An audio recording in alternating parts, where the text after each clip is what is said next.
ఒకానొక గ్రామంలో stone cutter ఉండేవాడు. అతను కఠినమైన రాళ్లను కొట్టుకొని వాటిని రూపం కలిగించి జీవనోపాధి పొందేవాడు. అతని పని శ్రమతో కూడుకున్నదైనా అతను తాను చేసే పనిలో సంతృప్తిగా ఉండేవాడు. ఒకరోజు అతను రాళ్లను కొడుతూ ఉన్నాడు. అటుగా వెళ్తున్న వ్యాపారి యొక్క విలాసవంతమైన జీవితాన్ని చూసి అతని మనసులో అసంతృప్తి పుట్టింది. నేను ఇక్కడ కష్టపడుతూ రాళ్లు కొడుతుంటే వీళ్ళు ఇంత సుఖంగా జీవిస్తున్నారు, నేను కూడా వీరిలాంటి వాడినైతే ఎంత బాగుండేది అని అనుకున్నాడు. అతని కోరిక విన్నట్లుగా ఏదో ఒక మాయాశక్తి అతని వ్యాపారిగా మార్చేసింది. ఇప్పుడు అతను గొప్ప ధనవంతుడు, అందరినీ తన సంపదతో ఆకర్షిస్తున్నాడు. అయితే కొద్ది రోజులకే అతను రాజుని చూసి ఆశ్చర్యపోయాడు. అతని వద్ద సైన్యం, సేవకులు, గొప్ప గద్దె చూసి నేను కూడా రాజులా మారితే ఎంత బాగుండేది అని అనుకున్నాడు.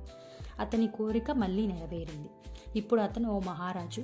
సైన్యం, ప్రజలు, సేవకులు అందరూ అతని మాటను పాటిస్తున్నారు.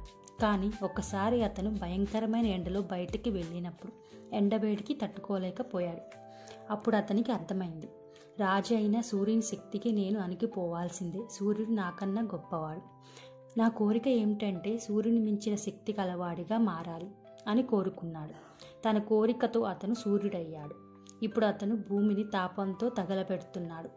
నదులు ఎండిపోతున్నాయి. కానీ అప్పుడు ఓ మేఘం వచ్చి అతని కాంతిని కప్పేస్తుంది. నేనంత శక్తివంతుడిని, ఈ మేఘం నన్ను అడ్డుకుంటుందా?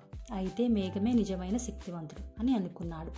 ఇప్పుడు అతను మేఘం, కండరాల్లాంటి నల్లటి మేఘంగా మారి కురిపిస్తూ భూమిని తడిపేస్తున్నాడు. కానీ కొద్ది రోజుల్లో గాలి బలంగా వీచి అతని ఈదురుగాలిగా తోసేస్తుంది. గాలి నన్ను కూడా కదిలించగలదా? అయితే గాలి అసలైన శక్తివంతుడు. ఇప్పుడు అతను గాలి. చెట్లు వంచేస్తున్నాడు. కానీ ఓ పెద్ద గట్టిగా ఉన్న కొండను చూస్తే ఎంత గట్టిగా వీచి అది కదలటం లేదు. ఇదేమిటి?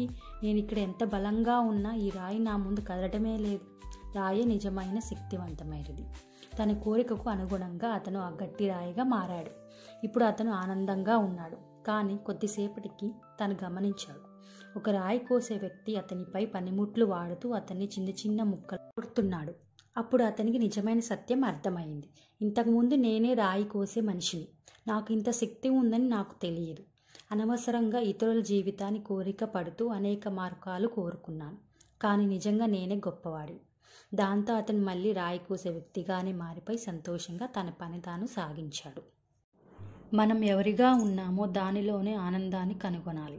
మనకు లేనిది కోరుకుంటూ సమయం వృధా చేయటం కంటే మనలో ఉన్న గొప్పతనాన్ని గుర్తించడం ముఖ్యం.